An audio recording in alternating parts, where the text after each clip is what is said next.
নতুন একটা টিউশন পড়াতে গেছি, ইন্টারমিডিয়েট ফার্স্ট ইয়ার, ইকোনমিক্স পড়াইতে হবে, ছাত্রী তো বিষয়টা একটু ব্যাখ্যা করবে। বেশ ম্যাচিউরড একজন ছাত্রী, বেশ ভালো কথা। তো এখন স্টুডেন্টের বাবার সাথে কথা হচ্ছে, তো উনি বলতেছে যে বাবা তোমাকে দেখে আমার আসলে আমার স্ট্রাগলের সময়টা খুব মনে পড়ে, পড়াশোনা শেষ পর্যন্ত করতেই পারলাম না, জীবিকার তাগিদে পড়াশোনা ছেড়ে দিলাম। তো বিষয়টা শোনার পর আমার একটু খারাপ লাগছে, তাই জিজ্ঞেস করলাম বিস্তারিত, জাঙ্কেল একটু বিস্তারিত বলেন তো, মানে আপনি কিভাবে কি স্ট্রাগল করলেন, এখন তো আপনার আর্থিক অবস্থা বেশ আলহামদুলিল্লাহ ভালোই।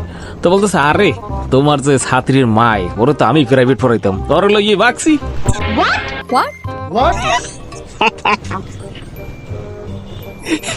এরপর বলে 2 বছর পর্যন্ত মানে তাদেরকে মাইনে নেয় নাই, তারপর নাকি তাদের মেয়ে হইছে, তারপরে নাকি মাইনে নিছে।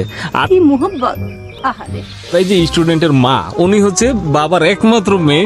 কাম সেরা ফেলেছেন ভাই, আপনি কাম সেরা ফেলেছেন, একদম বাম্পার মারছেন এবার। এখন ওই মেয়ে যত সহায় সম্পত্তি যা ছিল সব উনিই পাইছে, এখন সেটা দিয়ে ওনার লাইফ সেটেল, তো পড়াশোনায় ধরবে রোম্বা।